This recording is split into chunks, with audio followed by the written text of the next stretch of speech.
South ఇండియాలోని అతి తక్కువ ధరలకి రత్నాలనందించే ఏకైక సంస్థ 6JVR.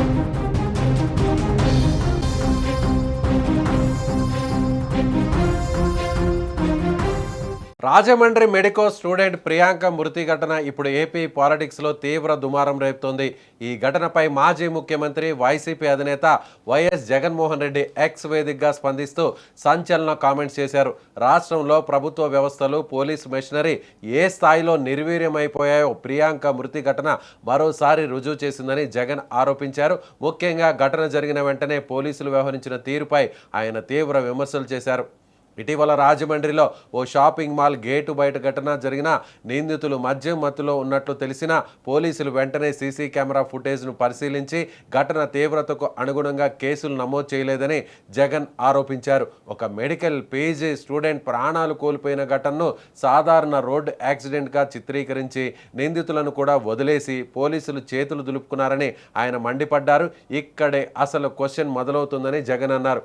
ప్రియాంక ప్రయాణిస్తున్న స్కూటర్ను కారు ఢీకొట్టడమే కాకుండా ఆ తర్వాత కూడా నిందితులు అమానవీయంగా ప్రవర్తించారని ఆయన ఆరోపించారు. బాధితురాలి మీదుగా కారు వెళ్లిన దృశ్యాలు సీసీ కెమెరాల్లో క్లియర్గా కనిపిస్తున్నప్పటికీ పోలీసులు ఎందుకు ఇంత అలసత్వంగా వ్యవహరించారో తేల్చాలని జగన్ డిమాండ్ చేశారు. ఈ మొత్తం ఇష్యూపై కంప్లీట్ ఇన్వెస్టిగేషన్ జరపాలని కోరారు. అయితే ఈ ఘటనను జగన్ కేవలం ఒక క్రైమ్ కేసుగా మాత్రమే చూడలేదు.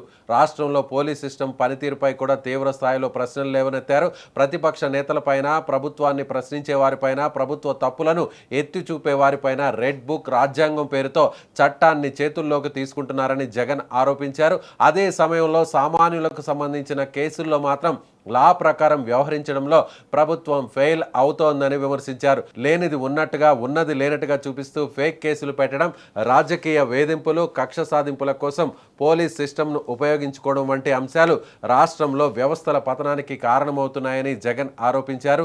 పౌరులందరినీ సమానంగా చూడాల్సిన వ్యవస్థలో పొలిటికల్ బయాస్, కక్ష సాధింపు, మీదు ఏ పార్టీ అని ధోరణి రావడం ప్రమాదకరమని వ్యాఖ్యానించారు. ఇదే సమయంలో డాక్టర్ ప్రియాంక కుటుంబం ఎదుర్కొంటున్న విషాదాన్ని కూడా జగన్ ప్రస్తావించారు. ఎన్నో త్యాగాలు, కష్టాలను ఎదుర్కొని కుమార్తెను డాక్టర్గా తీర్చిదిద్దిన తల్లిదండ్రులకు, ఆమె ఎండి చదువులు పూర్తి చేసి భవిష్యత్తులో ఎంతో మందికి మెడికల్ సర్వీసెస్ అందించే స్థాయికి ఎదుగుతున్న సమయంలోనే ఇలాంటి విషాదం ఎదుర్కోవడం అత్యంత బాధాకరమని జగన్ పేర్కొన్నారు. ఈ కష్టకాలంలో భగవంతుడు ప్రియాంక కుటుంబానికి ధైర్యం ఇవ్వాలని కోరుతూ కుటుంబానికి ప్రగాఢ సానుభూతి తెలిపారు. అదే సమయంలో ప్రియాంక తండ్రి ఆవేదనకు ప్రభుత్వం, పోలీస్ డిపార్ట్మెంట్ తప్పకుండా ఆన్సర్ చెప్పాలని జగన్ డిమాండ్ చేశారు. ఈ కేసులో అసలు ఏం జరిగింది? పోలీసులు మొదట ఎలా రియాక్ట్ అయ్యారు? సీసీ కెమెరాల్లో ఏం కనిపించింది?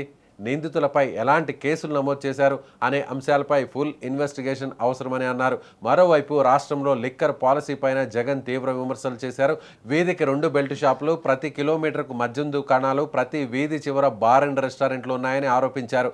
గుడి, బడి, బీచ్ అనే తేడా లేకుండా మద్యం అందుబాటును పెంచడం వల్లే ఇలాంటి ఘటనలకు అనుకూల వాతావరణం ఏర్పడుతోందని ఆయన విమర్శించారు. మద్యం చంద్రబాబు బ్రాండ్ అంబాసిడర్గా వ్యవహరిస్తున్నారంటూ తీవ్ర కామెంట్స్ చేశారు. ఇక సోషల్ మీడియా పోస్టుల అంశాన్ని కూడా జగన్ ప్రస్తావించారు. డాక్టర్ ప్రియాంక కేసులో వ్యవస్థల వైఫల్యాన్ని ప్రశ్నిస్తూ సోషల్ మీడియాలో పోస్టులు పెడుతున్న వాటికి సమాధానం చెప్పలేక ప్రభుత్వం, పోలీసు డిపార్ట్మెంట్ నిమిషాల వ్యవధిలో ఆ కంటెంట్ను తొలగిస్తోందని ఆయన ఆరోపించారు. అయితే ఆరోపణలపై ప్రభుత్వం, పోలీస్ శాఖ నుంచి ఎలాంటి రియాక్షన్ వస్తుందన్నది ఇప్పుడు ఇంట్రెస్టింగ్గా మారింది. మొత్తంగా డాక్టర్ ప్రియాంక మృతి ఘటన ఇప్పుడు పొలిటికల్ టర్న్ తీసుకుంది. ఓవైపు ప్రియాంక కుటుంబానికి జస్టిస్ చేయాలని డిమాండ్లు వినిపిస్తుండగా, మరోవైపు పోలీసుల ఇన్వెస్టిగేషన్ తీరుపై మాజీ సీఎం జగన్ తీవ్ర స్థాయిలో విమర్శలు చేశారు. ఘటన జరిగిన సమయంలో పోలీసులు ఎలా రియాక్ట్ అయ్యారు? కేసు నమోదు విషయంలో ఏమైనా నిర్లక్ష్యం జరిగిందా? సీసీ కెమెరా ఫుటేజ్ ఆధారంగా ఎలాంటి యాక్షన్ తీసుకున్నారు అనే అంశాలపై ఇప్పుడు చర్చ జరుగుతోంది.